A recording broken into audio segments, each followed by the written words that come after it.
कोटू, 1 kilo सिंघाड़ा आटा, सेंधा नमक, व्रत के चावल, साबूदाना 2 किलो ही कर दो। और ये चिप्स व्रत के हैं क्या? हाँ बहन जी, ये आगे सारा माल व्रत के लिए ही है। तो ये व्रत की नमकीन, चिप्स, पापड़ ये सब भी 5-5 पैकेट कर ही दो। अरे गायत्री, तू कुछ खरीद नहीं रही? तूने भी तो नवरात्रि व्रत रखी है ना? नहीं भाभी, व्रत में ये और मैं इतना कुछ नहीं खा पाते हैं। बस थोड़े से आलू ले लूंगी, वही उबाल लूंगी। अच्छा चल ठीक है भैया, ये सामान पैक कर दो और ये आपके पैसे। गायत्री, ये 2 थैले तू उठा लेगी क्या? हाँ हाँ भाभी, लाओ ये सामान मुझे पकड़ा दो। बस त्योहार आने की देर है, पर्स खुल जाता है। मैंने तो तुम्हारे जेठ जी से कल ही 20,000 रुपए अलग ले लिए थे कि नवरात्रि पूजन के लिए काम आएंगे। कन्या पूजन में बांटने के लिए सामान भी तो लेना है। गायत्री, एक काम कर, जरा वो सामने बर्तन की दुकान पर चलते हैं। सोच रही हूँ कन्याओं को स्टील की डिबिया बांट दूंगी। भैया, ये 1 दर्जन डिब्बी का सेट दे दो। गायत्री, तू कुछ खरीदेगी कन्याओं को देने के लिए? नहीं भाभी, अभी नहीं, आप खरीद लो। अच्छा चल, मेरी तो नवरात्रि की शॉपिंग हो गई। ले पकड़ ये थैले। रिक्शा भी नहीं मिल रहा है, जरा देख वहाँ रिक्शा कोई नजर आता है तो। मैं तो बहुत थक गई हूँ। सुधा और गायत्री दोनों देवरानी जेठानी थी। सुधा गायत्री की जेठानी थी। उसके पति महेश की कपड़े की दुकान थी। पैसा भी अच्छा खासा था, काफी अमीर थी सुधा। इसके विपरीत गायत्री का पति रमेश किराए का ऑटो चलाता था और गायत्री घरों में सफाई बर्तन का काम करती थी। गायत्री और रमेश दोनों मिलकर ही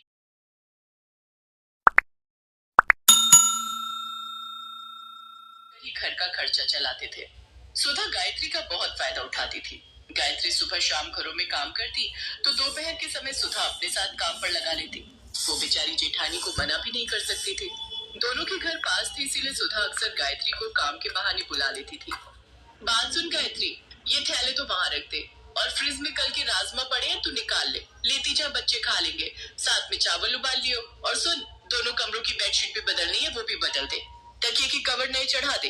मैं पलंग पर ही निकाल कर रखाई हूँ। इतने दिन से काम में ही लगी रहती हूँ, इसलिए हाथ ही नहीं पड़ रहा।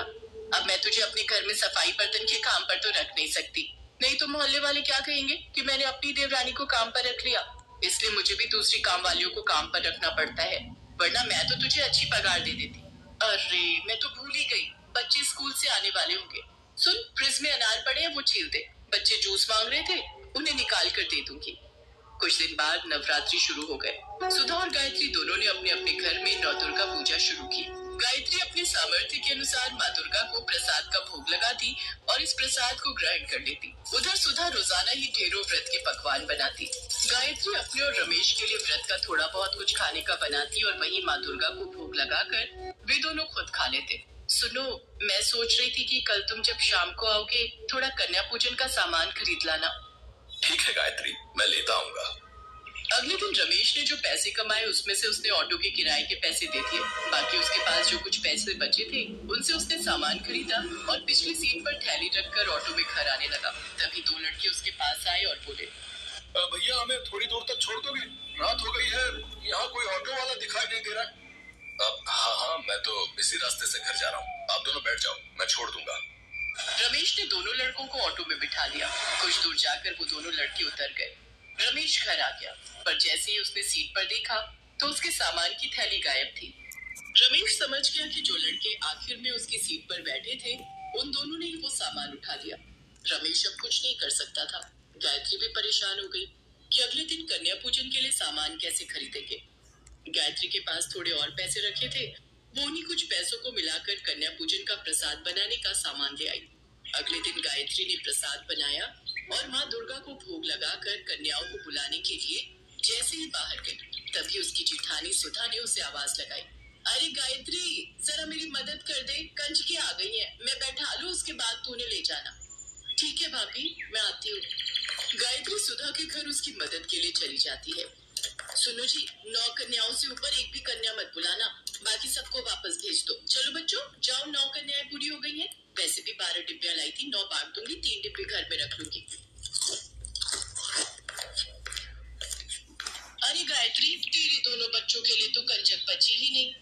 कोई बात नहीं भाभी, मैंने घर में भी प्रसाद बनाया हुआ है, जहाँ कंजकों को पूरा हो गया, ये बहुत अच्छी बात है। अच्छा, मैं बच्चों को ले जाऊँ? ये भी इंतजार कर रहे होंगे, इन्हें भी काम पर जाना है। ये सारी कन्याएं ले जाएगी, इतना प्रसाद माँ दुर्गा के आशीर्वाद से जितना बनाए हैं उतना पूरा हो जाएगा।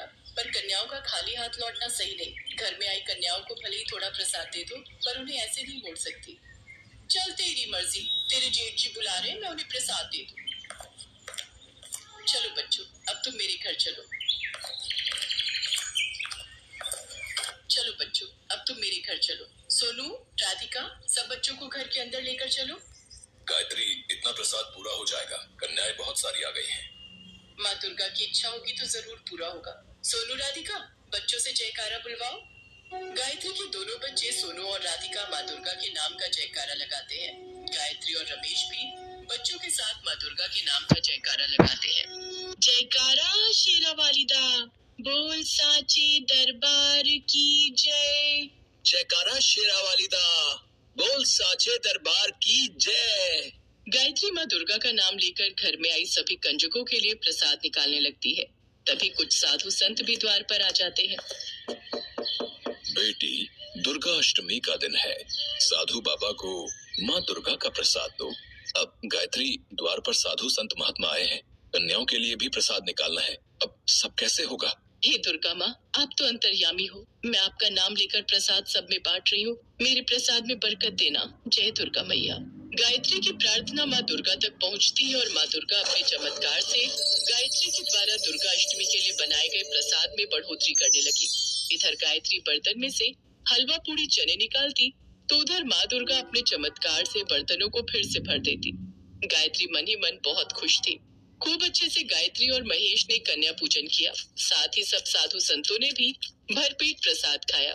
सभी भोजन से तृप्त होकर गायत्री के परिवार को आशीर्वाद देकर खुशी खुशी गए।